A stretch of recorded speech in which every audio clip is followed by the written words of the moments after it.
तो दोस्तों आज के इस वीडियो में हम शुरुआत करेंगे प्रतिशत का टाइप 13, जो कि आधारित होगा वेन डायग्राम वाले प्रश्न पे। सबसे पहला क्वेश्चन जो बोर्ड पे होगा वह इस प्रकार होगा कि किसी कक्षा में 50% विद्यार्थी गणित में उत्तीर्ण हैं, 55% विद्यार्थी अंग्रेजी में उत्तीर्ण हैं और 15% विद्यार्थी दोनों में उत्तीर्ण हैं और 60 विद्यार्थी दोनों विषयों में क्या है, अनुत्तीर्ण है, मतलब फेल है। तो आपको क्वेश्चन बताना है प्रश्न कि परीक्षा में कितने विद्यार्थी शामिल हुए हैं, कितने विद्यार्थी सिर्फ एक विषय में पास हुए हैं, कितने विद्यार्थी कम से कम एक विषय में पास हुए और कितने विद्यार्थी सिर्फ एक विषय में पास हुए। वेन डायग्राम वाले प्रश्न को बनाने के लिए आपका वेन डायग्राम बनाने के लिए कुछ लॉजिक लगता है जो वेरी इंपॉर्टेंट है और उसे ज़्यादा इम्पोर्टेंट तो है मगर बहुत आसान भी है। सबसे आसान तरीका से इसको कैसे बनाएंगे, कैसे अप्रोच करेंगे ताकि यह जल्दी बनेगा। देखिए एक मैथ का और एक इंग्लिश का बोल रहा है, तो दो वृत्त बनाएंगे।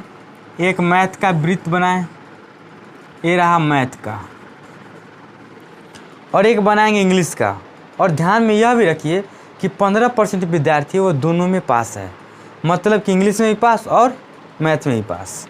तो दोनों का मतलब क्या हुआ कि इसका जो इंग्लिश वाला का वेन डायग्राम होगा ना, यह कुछ पार्ट मैथ में होगा और मैथ का जो कुछ पार्ट होगा वह इंग्लिश में होगा। तो ये हो गया इंग्लिश का। अब देखिए दोनों में कितना परसेंट पास है, दोनों में पास, जो मैथ में भी पास है और जो इंग्लिश में भी पास है, तो दोनों में 15% पास है। सबसे पहले ध्यान देंगे कि हम दोनों वाला को ही लिखेंगे ताकि हमें और डाटा लिखने में बहुत आसान हो। अब देखिए बोल रहा है कि किसी कक्षा में 50% विद्यार्थी गणित में उत्तीर्ण है। 50% विद्यार्थी गणित में, सिर्फ गणित में नहीं बोला है, 50% गणित में है, मतलब और विषय में भी हो सकता है उत्तीर्ण। तो 50% मैथ में है और मैथ में देखिए ऑलवेज 15% ये ले चुका है, जो दोनों विषय में पास, इंग्लिश वाला और मैथ वाला। तो इसमें कितना बच जाएगा, ओनली मैथ वाला कितना बचेगा, 50% माइनस यह 15% घटा देंगे तो कितना आ जाएगा, 35%। तो ये हो गया ओनली मैथ वाला, नहीं बनाइए इसको। उसके बाद बोल रहा है कि 55% विद्यार्थी जो हैं सो इंग्लिश में पास है, 15% तो ऑलवेज है इसमें इंग्लिश में। तो बच कितना गया, 55% माइनस 15% इजकल टू 40%। यहाँ तक कोई दिक्कत नहीं। अब बोल रहा है कि दोनों विषयों में 15% दोनों विषय में उत्तीर्ण है, बना लिए डायग्राम। और 60 विद्यार्थी दोनों विषय में अनुत्तीर्ण है और दोनों विषय में जो विद्यार्थी फेल है ना वह 60 विद्यार्थी है। यह परसेंट में नहीं दिया, यह वैल्यू में दिया है। अब देखिए क्वेश्चन यहीं से बनना स्टार्ट करेगा। परीक्षा में कितने विद्यार्थी शामिल हुए सब बनेगा, लेकिन ध्यान देना है कि जो ओरिजिनल वैल्यू दिया हुआ है वह किस परसेंट का वैल्यू दिया गया है। जैसे इसमें ओरिजिनल वैल्यू दिया गया है कि 60 विद्यार्थी दोनों विषय में अनुत्तीर्ण हैं। अब देखिए और पास, देखिए पास कितना विद्यार्थी है, 35%, 15% और 40%। 15% तो दोनों में थे, एक बार ही गिनाएंगे ना। कुछ 15% ऐसे विद्यार्थी हैं जो इंग्लिश में भी पास है और मैथ में भी पास है, तो वह तो 15% में ही गिनती आएंगे विद्यार्थी। दोनों जगह क्या एक के जगह ना कहीं काउंटिंग आएंगे। तो पास विद्यार्थी कितना है, 35% और 15% और 40%। तो पास कितना है, 35% प्लस 15% प्लस 40%। जोड़ेंगे इसको तो कितना आएगा, 40, 75, 85, 10, 90%। पास है 90%। तो फेल कितना हुआ, 10% फेल हुआ कि नहीं हुआ। तो फेल कितना हो गया, 10%। 10% फेल है, लेकिन रियल में जो फेल विद्यार्थी हुआ 60 विद्यार्थी फेल है। 60 विद्यार्थी दोनों विषय में अनुत्तीर्ण है। दोनों विषय में कितना विद्यार्थी, 60 विद्यार्थी। पास कितना है, 35 प्लस 15% प्लस 40% बराबर 90%। तो फेल कितना करेगा, 100%। सॉरी फेल कितना करेगा 10%। क्यों? क्योंकि टोटल जो विद्यार्थी होगा वो 100% होगा और 100% में से इतना परसेंट पास है, मतलब 90% पास जोड़ने के बाद। तो जब 90% पास है तो बस कितना गया 10%, तो फेल हो गया 10%। और इस 10% का वैल्यू दिया गया है 60 विद्यार्थी फेल है।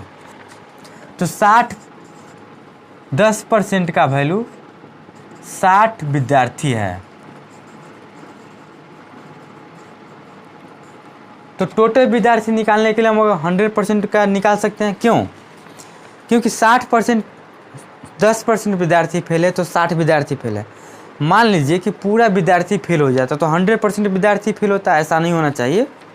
लेकिन एक समझने के लिए 100% विद्यार्थी फेल होता तो 100% का मतलब क्या, टोटल फेल हो गया। समझ में आ गया कि अगर टोटल फेल हम निकाल दे तो उतना ही होगा। तो 10% का मतलब 60 विद्यार्थी, तो 100% का मतलब कितना होगा 60/10% गुने 100%। परसेंट से परसेंट कैंसिल, 0 से 0 कैंसिल, ये आ गया 600।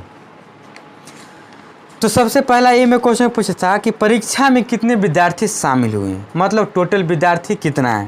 तो ये तो हो गया एक आंसर, ये बराबर हो गया ना एक आंसर।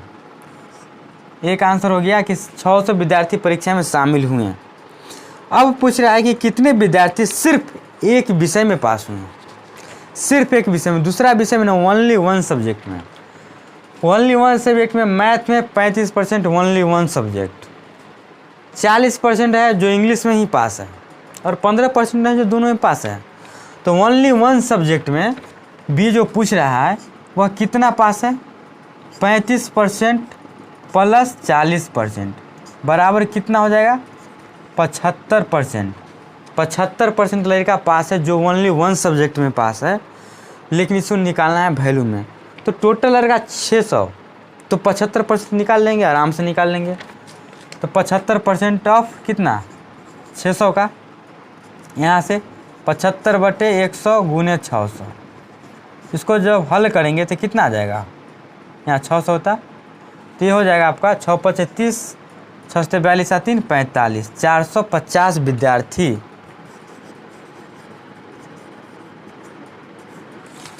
तो 450 विद्यार्थी वैसे हैं जो ओनली वन सब्जेक्ट में पास हैं।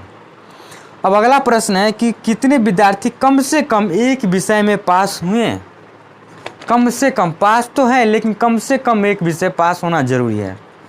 अच्छा देखिए, ये जैसे ओनली वन सब्जेक्ट में, ओनली वन सब्जेक्ट में, लेकिन यह तो दोनों सब्जेक्ट में है। तो दोनों सब्जेक्ट में पास है तो कम से कम एक विषय में तो पास है ही ना। तो कम से कम एक विषय की जब बात आएगा तो क्या होगा 35 + 15 + 40। तो सी का जो आंसर होगा वो जोड़ देंगे 35% + 15% + 40%। 35 + 15 + 40 बराबर कितना हो गया, ऊपर जोड़े है ना 90%। अब 90% विद्यार्थी जो है कम से कम एक विषय में ज़रूर पास है। तो 90% कितना का 600 का, तो 90% 600 का तो निकालना है स्टूडेंट। तो नंबर ऑफ स्टूडेंट क्या हो जाएगा, नंबर ऑफ स्टूडेंट विद्यार्थियों की संख्या in one subject, at least one subject पास 600 × 90%, 90/100 लिख देंगे। ये 0 से 0 कैंसिल, तो यहाँ से आ गया 540। तो कम से कम एक सब्जेक्ट में पास होने वाला जो विद्यार्थी है वह 540 विद्यार्थी है।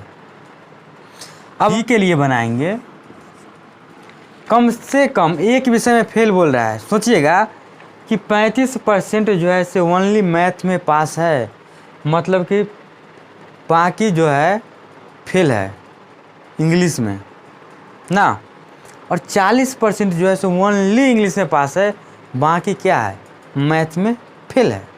तो एक विषय में फेल होना चाहिए, तो दोनों को जोड़ देंगे। तो 35% + 40% बराबर कितना हो गया 75%। और अभी 75% का वैल्यू निकाले थे, कितना आया था 450। तो 450 विद्यार्थी जो है कम से कम एक सब्जेक्ट में फेल हैं। बात नहीं समझे, देखिए कहता है कि कितने विद्यार्थी सिर्फ एक विषय में अनुत्तीर्ण हैं, मतलब कितने ऐसे विद्यार्थी हैं जो एक विषय में फेल कर गए हैं। मैथ में 35% ऐसा विद्यार्थी है जो सिर्फ मैथ में पास है। तो यह 35% यदि मैथ में पास है सिर्फ, तो इंग्लिश में फेल हुआ है कि नहीं हुआ? तो 40% इंग्लिश में फेल है। और 40% जो विद्यार्थी है ना वह इंग्लिश में पास है सिर्फ, तो क्या वो मैथ में फेल किया कि नहीं किया? तो 35% मैथ में फेल है। तो टोटल विद्यार्थी फेल कितना गया? 75%। और 75% का वैल्यू अभी निकाले हैं कितना? 450 विद्यार्थी। तो हो गया 450 विद्यार्थी। आशा करता हूँ कि यह वेन डायग्राम वाला प्रश्न अब आपको समझ में आ गया होगा। एक और क्वेश्चन लेते हैं वेन डायग्राम वाले प्रश्न पे। क्वेश्चन इस प्रकार है कि किसी कक्षा में 35% विद्यार्थी फुटबॉल पसंद करते हैं, 40% विद्यार्थी क्रिकेट पसंद करते हैं, 5% विद्यार्थी दोनों खेल पसंद करते हैं। अगर 90 विद्यार्थी किसी भी खेल में रुचि नहीं रखते हैं तो आपको बताना है कि कक्षा में कुल कितने विद्यार्थी हैं। इसी प्रकार से ABCD क्वेश्चन है। तो सबसे पहले इसका वेन डायग्राम बनाना जरूरी है। वेन डायग्राम कैसे बनाएंगे? यह भी तो लिखा गया है कि 5% विद्यार्थी दोनों खेल पसंद करते हैं। दोनों खेल मतलब एक दूसरे पे वृत्त चढ़ा होगा। तो देखिए एक वृत्त यह बनाएं,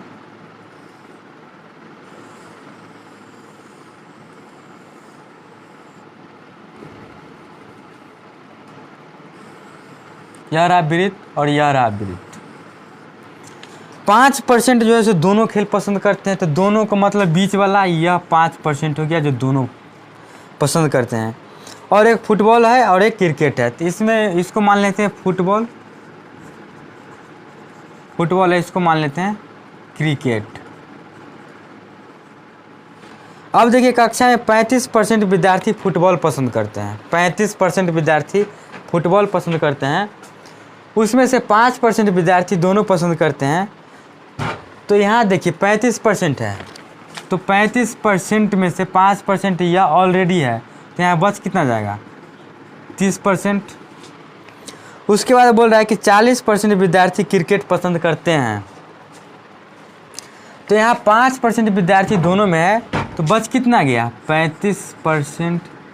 35% विद्यार्थी जो है सो क्रिकेट पसंद करते हैं। तो आपको बताना है कि अगर 90 विद्यार्थी किसी भी खेल में रुचि नहीं रखते हैं। अब देखिए कितना ऐसे विद्यार्थी हैं, मान लीजिए कि यह विद्यार्थी 100% है। कक्षा में चाहे कुछ भी विद्यार्थी होंगे तो वो 100% ही होंगे ना। तो देखिए कुल विद्यार्थी की बात करें,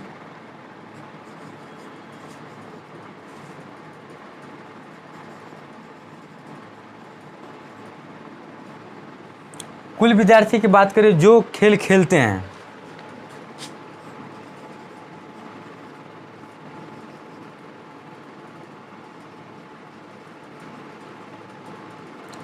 कुल विद्यार्थी खेलने वाला को ले तो 30% प्लस 5% प्लस 35%, दोनों को जब हम ऐड करेंगे तो कितना आएगा? 70%। तो 70% विद्यार्थी जो हैं वह खेलते हैं और 30% विद्यार्थी नहीं खेलते हैं। तो इसमें यह भी लिखा गया है कि अगर 90 विद्यार्थी किसी भी खेल में रुचि नहीं रखते हैं तो 70% खेलने वाले हैं, तो जो नहीं खेलने वाले हैं वो कितना परसेंट है?